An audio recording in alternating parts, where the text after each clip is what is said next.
Hello बच्चों, कैसे हैं आप? कैसे चल रही है आपकी पढ़ाई? लास्ट लेक्चर में हमने मोशन के बारे में देखा हुआ था, पर अभी कैसा है कि मैं आपको थोड़ा और एक मैथमेटिकल टूल है जिसको हम बोलते हैं इंटीग्रेशन। क्या बोलते हैं?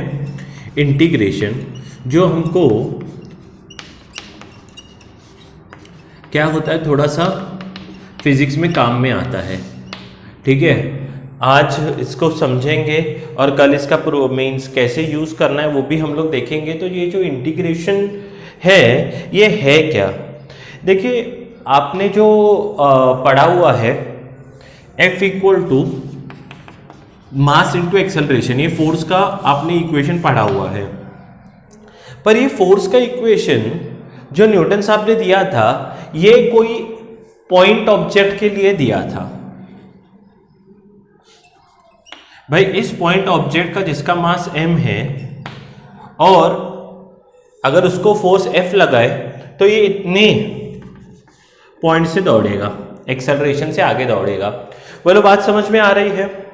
पर असलियत में जिंदगी में पॉइंट जो भी फॉर्मूलाज है, मैक्सिमम फॉर्मूलाज पॉइंट ऑब्जेक्ट के लिए दिए जाते हैं। मैक्सिमम इक्वेशन फिजिक्स में पॉइंट ऑब्जेक्ट्स के लिए जाते हैं। पॉइंट ऑब्जेक्ट यानी एक छोटा सा मास, उसके लिए दिए जाते हैं। पर जब भी एक्सटेंडेड बॉडी आए, एक्सटेंडेड बॉडी यानी मास सिर्फ इतना नहीं होगा, मास तो इतना है। बोलो, बात समझ में आ रही है? मास तो इतना है। हाँ, इसको धीरे धीरे integration, again it is a process we learn throughout physics. अगर मैं ये मास इतना बड़ा है, ये कैपिटल M लिखता हूं मैं। बोलो, बात समझ में आ रही है? तो अगर इसको मैंने फोर्स F लगाया तो होगा क्या कि F इक्वल टू ma। ये फॉर्मूला कई बार देखिए, ये फॉर्मूला सिंपल वाला है तो ये एक्सटेंडेड बॉडी के लिए भी मोर और लेस सेम ही तरह से ही लगता है, पर असलियत में ये पॉइंट ऑब्जेक्ट के लिए था। तो ये जो ऑब्जेक्ट है ये बहुत सारे से छोटे छोटे पॉइंट से बना हुआ है, infinite number of small masses से बना है, infinite number of small masses से बना है। बोलो, बात समझ में आ रही है? और ये छोटे छोटे जो मासेस हैं,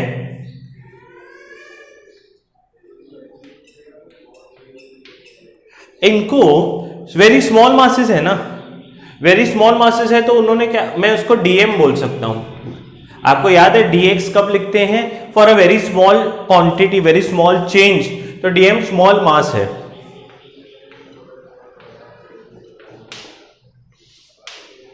बोलो, बात समझ में आ रही है? dm जो है वो वेरी वेरी स्मॉल मास है। बोलो, बात समझ में आ रही है? या फिर आप इसी चीज को ऐसे भी लिख सकते हैं। ये एग्जांपल देखिए कि मान लो ये रॉड है। मैं एग्जांपल इसलिए नहीं ले रहा क्योंकि काफी बच्चों को पता नहीं होगा, जिन बच्चों को पता है वो देख सकते हैं। इन पे मैंने ये फोर्स लगाया F1 and F1 mean same force, तो ये क्या होगा? रोटेट होगा। बोलो, बात समझ में आ रही है? ये क्या होगा? ऐसे रोटेट होगा, टॉर्क प्रोड्यूस होगा। पर असलियत में देखो तो जो लास्ट वाला पॉइंट है उसका डिस्टेंस कितना होगा? R, ये पूरा होगा। पर जो उसके टॉर्क इक्वल टू क्या होता है? टॉर्क इक्वल टू क्या होता है? R cross F। आपको पता है it is a rotational motion, ये आगे चल के पढ़ेंगे हम लोग। पर अगर इस पॉइंट की बात करूं तो इसका R है, पर अगर मैं इस पॉइंट की बात करूं, हाँ, इसको अगर मैं लोग कैपिटल R लिखूं तो इसका तो डिस्टेंस स्मॉल r ही है। वैसे अनगिनत पॉइंट का देखूं तो हर एक का जो डिस्टेंस है फ्रॉम द सेंट्रल एक्सिस वो अलग अलग है। बोलो, बात समझ में आ रही है? ये तो टोटल टॉर्क का फॉर्मूला है, पर अगर हर एक मास को देखेंगे तो उसका टॉर्क क्या होगा? उसके ऊपर वाला फोर्स और उसका डिस्टेंस फ्रॉम द सेंटर। बोलो, बात समझ में आ रही है? तो हमको ये जो रॉड है इसको बहुत ही छोटे छोटे, असलियत में एक्यूरेट आंसर चाहिए। ये तो खैर निकाला हुआ है आंसर, इक्वेशन लगा के, ठीक है, फाइनल इक्वेशन डिराइव की गई है। तो एक्चुअली रियलिटी में अगर मैं किसी बच्चे को बोलूं कि इसका टॉर्क फाइंड करो, ठीक है, या इसका एक्सेलरेशन फाइंड करो, तो वो बच्चा क्या करेगा, ये जो पूरा मास है उसको बहुत ही छोटे छोटे छोटे छोटे 100 टुकड़ों में काटेगा। सर ने बोला है कि क्या है, जितना छोटा होगा मास उतना एक्यूरेट आंसर आएगा। तो ये पूरे मास को 100 टुकड़े में काटा। 100 टुकड़े कौन से, 100 टुकड़े कौन से, डीएम मास के। बोलो बात समझ में आ रही है। मान लो ये कैपिटल एम जो मास है, ध्यान से सुनो, 1000 ग्राम है, तो हर एक टुकड़ा 100 का 100 से डिवाइड करेंगे तो डीएम क्या होगा, 10-10 ग्राम का होगा। बोलो बात समझ में आ रही है। तो ये जो 10-10 ग्राम है वो क्या करेगा, 10-10 ग्राम के, हर 10-10 ग्राम पे फोर्स निकालेगा, टोटल फोर्स करेगा एक बच्चा, हाँ, तो आंसर निकाल के आएगा। मैं बोलूंगा ठीक है, आंसर तो ठीक है, एवरेज आउट है, पर इसमें थोड़ा सा एरर है। दूसरे बच्चे ने पूछा सर एरर क्यों है। मैंने बोला 10 ग्राम ये पॉइंट मास नहीं हो सकता, फिजिक्स के हिसाब से पॉइंट मास बहुत ही छोटा है। तो दूसरा बच्चा बोला सर मैं एक्यूरेट आंसर निकाल के आता हूं। उसने क्या किए, 100 की जगह इसने 100 टुकड़े किए थे ना डीएम के, उसने 1000 टुकड़े किए डीएम के। इसने क्या किए, 1000 टुकड़े किए डीएम के। फिर से क्या हुआ, वो गया आंसर निकाला, डीएम हर एक किस पे, हाँ, डीएम पे फोर्स कितना लग रहा है, कितना फोर्स डिस्ट्रीब्यूट हो रहा है, और हर एक का एक्सेलरेशन लेके आया। कैसे आया वो, ठीक है, वो फॉर्मूला लगा के आंसर लेके आया। मैंने बोला 1000 टुकड़े तो ठीक है, पर अभी भी फिजिक्स के हिसाब से 1 gram is also not a point mass, बहुत छोटा होना चाहिए पॉइंट मास। अच्छा, दूसरा बच्चा गया, उसने 10 लाख टुकड़े कर दिए। अभी 10 लाख टुकड़े, एक महीना क्लास कुछ नहीं है, बैठ के कर रहा है, सुबह शाम बैठ के ढोंगा। मैं पूछ रहा हूँ क्या हुआ बाबा। दूसरे बच्चे नहीं सर, वो आपने बोला है आंसर निकालने के लिए पॉइंट मास, वो निकालने वाला है, वो लेके आया मेरे पास, सर ये देखो आंसर। मैंने बोला अभी भी थोड़ा सा एरर है, जैसे जैसे टुकड़े बढ़ रहे हैं आंसर हम नजदीक पहुंच रहे हैं, पर अभी भी थोड़ा सा एरर है। आखिरकार उसके ईगो पे आ गया, उसने क्या किए, 100 करोड़ टुकड़े कर दिए और पागल हो गया। जन्म वो उसने क्या किए, कैलकुलेशन किए। मैं दूसरे बच्चों को पूछा क्या रे, वो अपना चिंटू कहाँ पर है, वो बोले नहीं सर आपका कैलकुलेशन कर रहा है, उसको आंसर निकालने का ही है। मैं बोलूँगा अरे पागलों, ऐसे थोड़े ही है, ऐसे थोड़े ही ना करना है। ये भाई हर एक टुकड़े काट कर, मैं तो तुमको चेक कर रहा था इंटीग्रेशन आता है कि नहीं। मैं मैथ्स का सर हूं ना, मुझे पूछो अगर छोटे छोटे टुकड़ों को जोड़ना है, टुकड़ों को जोड़ना है,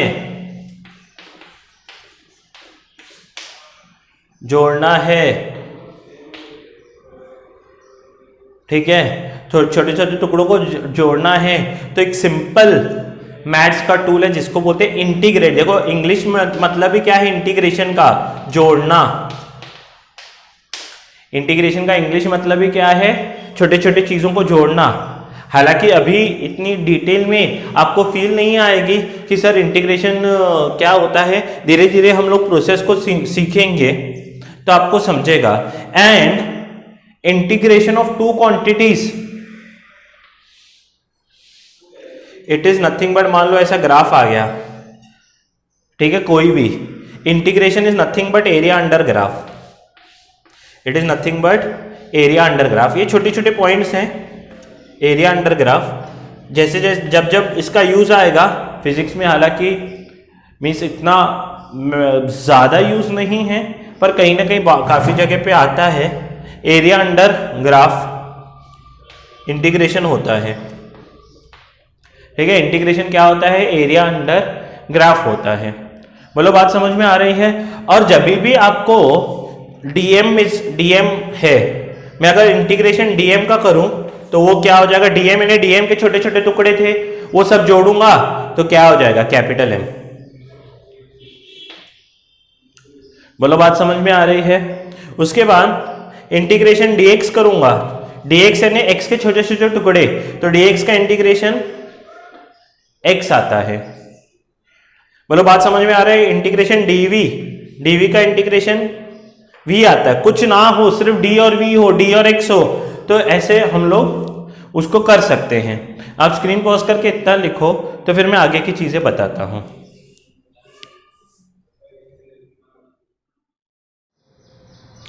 देखो छोटे छोटे टुकड़ों को जोड़ना यानी इंटीग्रेशन होता है।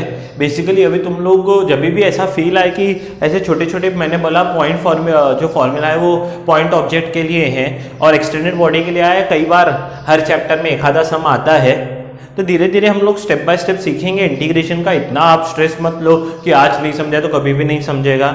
यानी जब भी मैं एक बात बोलूं कि छोटे टुकड़ों को जोड़ना है तो आपके मन में इंटीग्रेशन का आना चाहिए। इंटीग्रेशन के 4 से 5 फॉर्मूला है कॉमन जो ज्यादा करके पूछे जाते हैं। है तो काफी सारे फॉर्मूला, यानी जिंदगी भर इंटीग्रेशन करोगे तो खत्म नहीं होगा, पर हमारे जो यूज के लिए है, देखो अगर सिर्फ dx आए तो वो इंटीग्रेशन होता है x, ठीक है। Actually integration is nothing but opposite, जब opposite of derivatives, integration is nothing but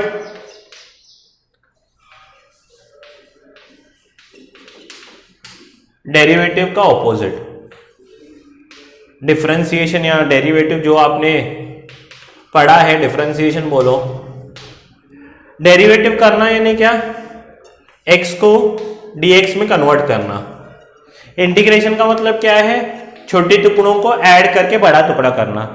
derivative तब काम में आता है जब हम क्या करेंगे, बड़े, मान लो बॉडी a टू b जा रही है, ठीक है, a टू b बॉडी जा रही है, सिंपल लॉजिक समझो, ये पूरा x है, ठीक है, ये पूरा क्या है, x डिस्टेंस है, पर मेरे को पूरे डिस्टेंस को नहीं देखना है, मेरे को सिर्फ छोटा सा पार्ट टुकड़ा देखना है।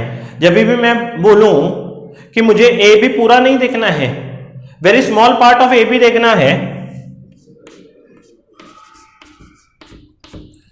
तो वो dx होता है। Small part of entire this one is nothing but dx, तब हम डेरिवेटिव यूज करेंगे क्योंकि x दिया है, छोटे टुकड़े में कन्वर्ट करना है। पर अगर मान लो मुझे a टू b का एक छोटा टुकड़ा दिया है dx और बोला है टोटल a b निकालो, तो मैं क्या करूंगा, इंटीग्रेशन dx, ऐसे छोटे छोटे सब टुकड़े जोड़ जोड़ के पूरा क्या बनाऊंगा, x, और बड़े पार्ट को छोटे छोटे पार्ट्स में डिवाइड करना, ठीक है। डेरिवेटिव्स क्या करता है, बड़े x को हजारों करोड़ों छोटे छोटे पार्ट्स में डिवाइड करता है ताकि एक्यूरेट आंसर आए, ताकि हर एक जो डिस्प्लेसमेंट हो वो पॉइंट जितनी बन जाए। और इंटीग्रेशन क्या करता है, ऐसे ही छोटे छोटे टुकड़ों को जोड़ता है। बोलो बात समझ में आ रही है, ऐसे ही छोटे छोटे टुकड़ों को जोड़ता है। असली मजा ये समझने से अच्छा है कि हम कैसे उसको अप्लाई करते हैं, उसमें है, उसके लिए कुछ फॉर्मूला याद करने पड़ेंगे, ठीक है। तो क्या है फॉर्मूले, देखो dx का इंटीग्रेशन होता है x, बोलो बात समझ में आ रही है। उसके बाद integration x raise to n dx, इसका आता है x raise to n plus 1 upon n plus 1, बोलो बात समझ में आ रही है। प्लस c, ये c क्यों होता है, ये कांस्टेंट होता है, ठीक है, हमेशा इंटीग्रेशन में एक कांस्टेंट आता है। वो क्यों आता है समझने की कोशिश करो, समझा है, वेल एंड गुड। देखो क्या होगा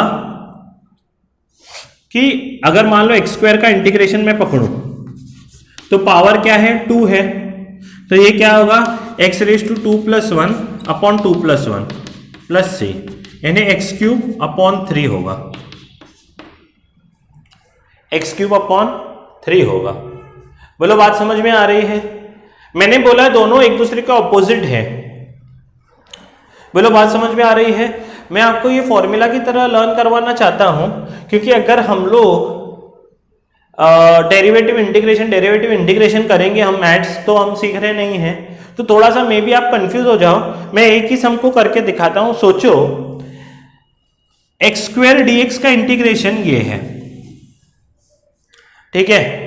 अगर इसका मैं डेरिवेटिव ले लूं D by d x of ये एक्स क्यूब प्लस 3, थोड़ा सा दिमाग को स्ट्रेस लगता है, ठीक है।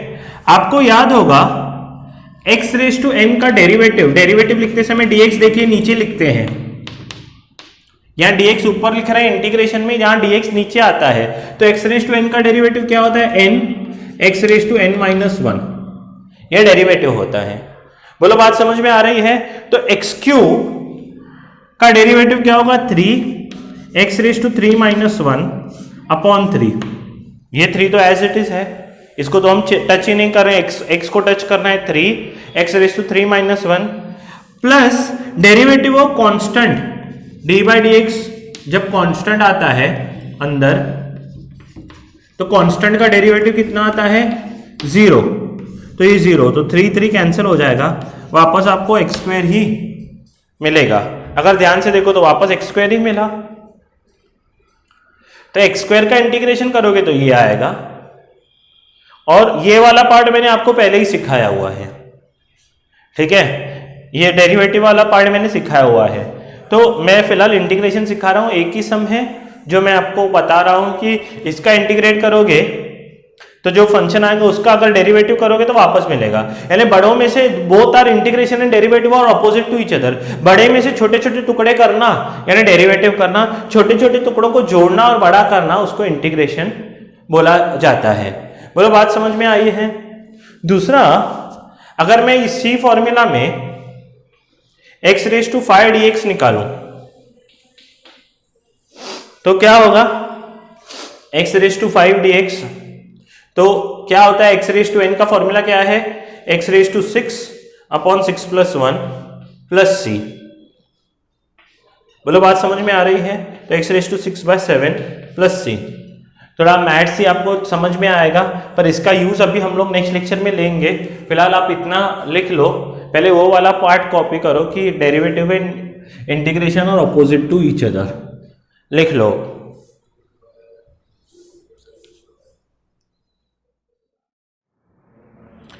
नेक्स्ट जो पॉइंट है, अगर आप ध्यान से देखोगे तो integration x raise to n का फॉर्मूला हमने लिखा है x raise to n plus 1 upon n plus 1 plus c। बोलो बात समझ में आ रही है। दूसरा फॉर्मूला है इंटीग्रेशन, देखो dx का जैसे x होता है, dx का मतलब असलियत में क्या होता है, इधर 1 होता है, तो यहां पर भी 1 होता है, पर dx के साथ सपोज k dx आया, कोई कांस्टेंट आया, तो k को मैं बाहर बिठाऊंगा, इंटीग्रेशन dx करूंगा प्लस c, तो ये क्या हो जाएगा, kx प्लस c। बोलो बात समझ में आ रही है। फॉर एग्जाम्पल इंटीग्रेशन 5 dx करूं मैं, तो 5 को बोलूंगा तू बाहर जा, dx प्लस c, तो ये क्या होगा, 5 dx का क्या आता है, 5x प्लस c। बोलो बात समझ में आ रही है। फिर है इंटीग्रेशन साइन x, देखो इंटीग्रेशन जो साइन x आता है वो अगर आप देखो तो डेरिवेटिव साइन x का डेरिवेटिव कितना आता है, cos x। बोलो बात समझ में आ रही है। और D by d x of cos x आता है माइनस, cos x का डेरिवेटिव आता है अगर आपको याद हो तो माइनस साइन x, ठीक है, cos x का डेरिवेटिव माइनस साइन x आता है और sin x का डेरिवेटिव cos x आता है। तो जब इंटीग्रेशन sin x का करेंगे तो आंसर क्या आएगा, इसका उल्टा cos x with minus sine. देखिए ना, ये dx इधर जाएगा तो ये बनेगा cos x, dx आपको पता है इधर जाके ऊपर जाएगा, माइनस बाहर आएगा sin x into D x, ठीक है। तो ये इधर आया, अगर आपको समझता है माइनस साइन शिफ्ट हो गई उस तरफ तो माइनस cos x प्लस सी। अगर समझता है ऐसा थोड़ा मैथमेटिकल, नहीं तो फॉर्मूला की तरह आप sin x का इंटीग्रेशन माइनस cos x आता है, आप मेमोराइज कर सकते हो, छोटे छोटे फॉर्मूलाज हैं, ठीक है। देखो ना, cos x का माइनस sin x हुआ, अगर ये इधर गया, एक बात समझो, जैसे मल्टीप्लाई इस साइड जाके डिवाइड होता है और डिवाइड उस साइड से इस साइड आएगा तो मल्टीप्लाई होता है, डेरिवेटिव दूसरे साइड जाता है तो इंटीग्रेशन होता है, वहां से इधर आया तो डेरिवेटिव होता है। बोलो बात समझ में आ रही है। हाँ, मैं वही समझा रहा हूँ इतनी देर से, both are opposite to each other, plus उस साइड जाके माइनस होगा तो dx जैसे ही इस साइड आएगा तो क्या होगा, ऊपर जाके dx ऊपर आया, यानी इंटीग्रेशन की बात की जा रही है, इंटीग्रेशन की बात की जा रही है। तो माइनस क्या होगा, integration sine minus sine x है, माइनस को इस साइड शिफ्ट किए तो साइन dx का माइनस cos x आता है, प्लस c आपके साथ आते ही रहेगा, क्योंकि क्या है c कांस्टेंट, क्योंकि उसका डेरिवेटिव जीरो होता है ना, तो डेरिवेटिव में वो उड़ा है या नहीं उड़ा है वो पता नहीं चलता है, तो इसलिए c हम लोग रखते हैं। फिलहाल आप ऐसी बातें समझें, ठीक है। प्लस सी क्यों आता है, हम आगे आगे धीरे धीरे जैसे फील आएगी सब्जेक्ट की तब समझ में आएगा, अच्छा प्लस सी ऐसे आ रहा था। अच्छा, दूसरी बात, इंटीग्रेशन, अगर मैं cos x की बात करूं तो आपको पता है, देखो sin x का डेरिवेटिव cos x, तो cos x का इंटीग्रेशन माइनस वगैरह साइन तो है नहीं, तो sin x आएगा। बोलो बात समझ में आ रही है। उसके बाद इंटीग्रेशन 1/x dx का आता है log x, हालांकि ये बहुत काम में आता है। उसके बाद नेक्स्ट जो है integration e raise to x dx का e रेज टू x ही आता है, ये इतना काम का नहीं है। Integration a raise to x dx का क्या आता है, a raise to x by log a plus c। अच्छा, इंटीग्रेशन सर tan x का इंटीग्रेशन, एक मिनट लगता है चार्जिंग खत्म हो गई ना, तो इसका integration minus log of cos x आता है plus c। Integration cot x जो होता है, cot x का हम क्या लिख सकते हैं, cos x by sin x, ठीक है। साइन का डेरिवेटिव cos आता है, तो ये होगा log ऑफ sin x, ठीक है। फिलहाल के लिए जो इतने सारे फॉर्मूला एक्चुअली आते हैं, sec x का आता है, sec x tan x का आता है, फिलहाल इतने सब मैं एक साथ बम्बार्ड करूंगा आपके ऊपर, तो आपको थोड़ा डिफिकल्ट लगेगा। जैसे जैसे लेक्चर हम आगे बढ़ेंगे वैसे वैसे, लेक्चर बोल रहा हूँ, सिलेबस आगे बढ़ाएंगे वैसे वैसे मैं आपको बताते जाऊंगा। जो मेन फॉर्मूलाज है आपके लिए वो है ये sin x का, cos x का, ये आपको मेन पता होने चाहिए, ठीक है।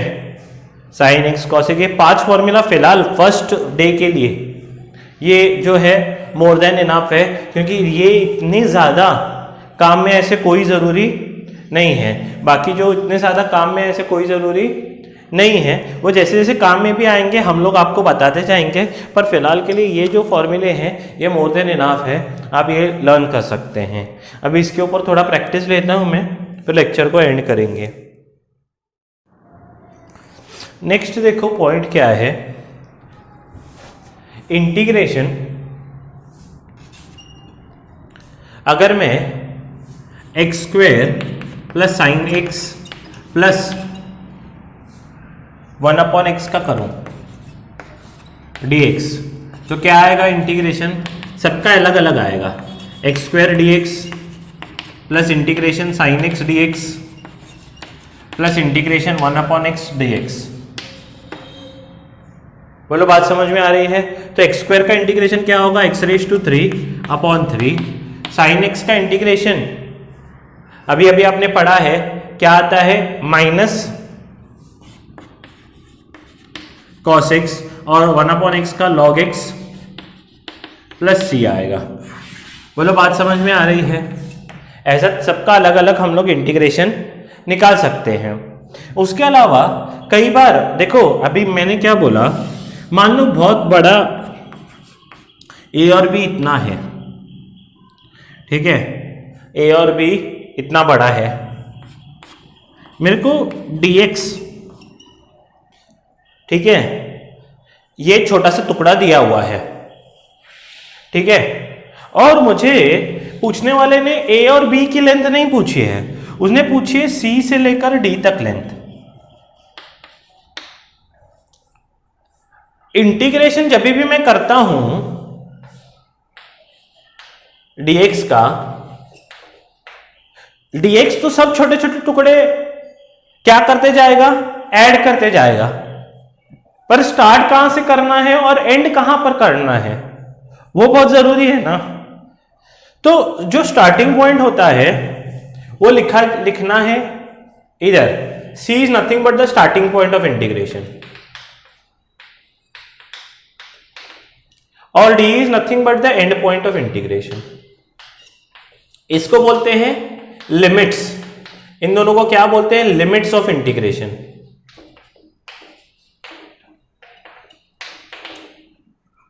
Limits of integration. बोलो बात समझ में आ रही है। इनको यूज कैसे करना है, यूज देखो, मान लो x dx का इंटीग्रेशन था और ये इंटीग्रेशन था 0 से लेकर 2 से लेकर 5 तक, ठीक है। ये जो सांप जैसा सिंबल है बाबा जी का ठुल्लू जिसको हम बोलते हैं एज लाइक, इसको इंटीग्रेशन बोलते हैं।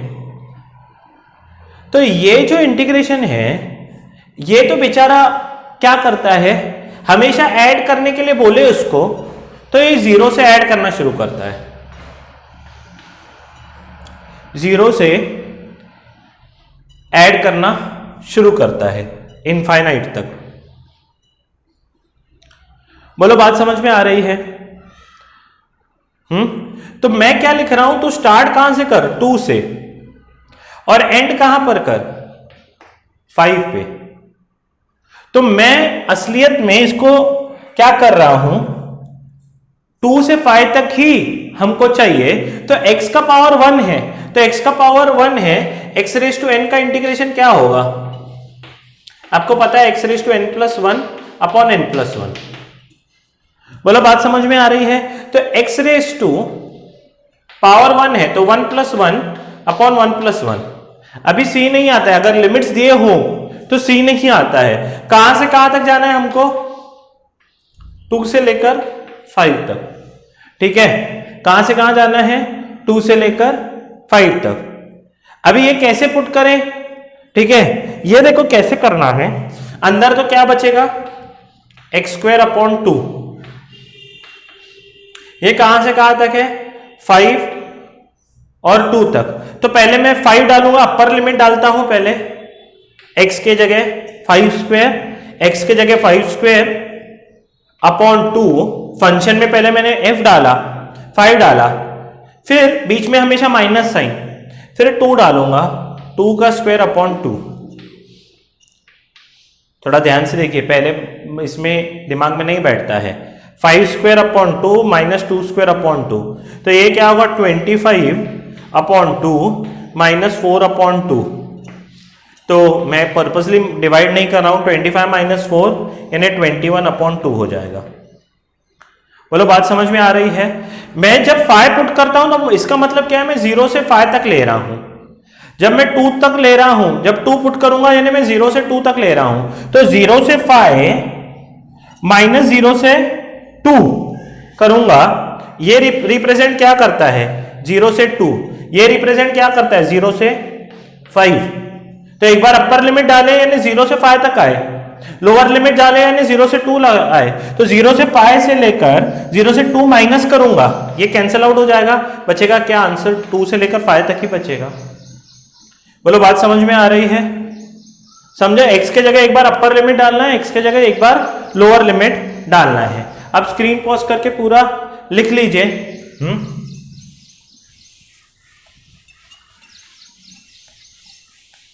जैसे और एक मैं आपको बताऊं, इंटीग्रेशन 1 अपॉन एक्स dx, अगर मेरे को बोला जाए v1 से लेकर v2 तक, ठीक है, मैं कुछ नहीं करूंगा। 1 अपॉन एक्स का सर ने क्या बताया था, log x होता है। c नहीं आएगा, लिमिट्स अगर दिए हो तो ऊपर v2 आएगा, नीचे v1। एक बार मैं क्या करूंगा, log ऑफ v2 पुट करूंगा, बीच में एक बार ऊपर लिमिट, फिर बीच में minus sign log of v1। बोलो बात समझ में आ रही है? बोलो बात समझ में आ रही है? तो इस तरह से हम लोग एक बार अपर लिमिट एक बार लोअर लिमिट हम लोग डालते हैं।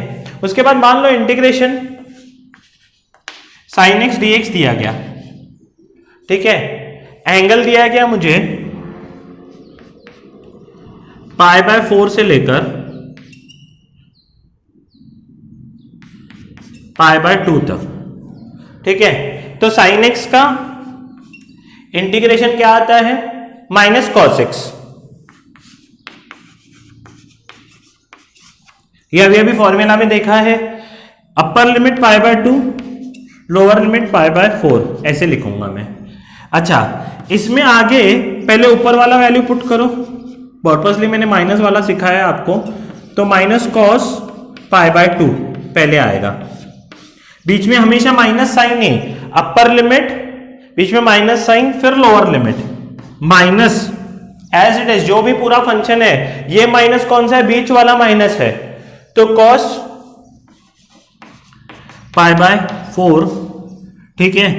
तो माइनस कॉस π/2 कितना होता है? कॉस 90, π यानी क्या? 180 डिग्री, तो 180 डिग्री बाय 2 यानी कॉस 90 डिग्री। कॉस 90 डिग्री कितना होगा? 0, बराबर है। और ये माइनस माइनस प्लस हो जाएगा, पाई फिर से कितना है? 180/4, पाई यानी 180 डिग्री होता है, अपॉन 4 यानी 45 डिग्री होगा, तो माइनस माइनस प्लस हो जाएगा, cos 45 डिग्री, cos 45 डिग्री होता है 1/√2। बोलो बात समझ में आ रही है? तो ये आप स्क्रीन पॉज करके पूरा लिख लीजिए, ठीक है। मैं आपको क्या करता हूं, थोड़े होमवर्क के लिए क्वेश्चंस देता हूं। प्रश्न क्रमांक 1, x³ dx फ्रॉम 4 से या 1 से 2 तक। फिर नेक्स्ट है इंटीग्रेशन dx फ्रॉम 5 to 8। फिर नेक्स्ट है इंटीग्रेशन 1/x, ठीक है। और मैं वैल्यूज देता हूं p1 से लेकर p2 तक, ठीक है। ये तीनों आपको करने हैं, फॉर्मूला याद करने हैं। तो फिर हम लोग नेक्स्ट लेक्चर में आगे के चीज़ों को देखेंगे। तब तक के लिए जय हिंद।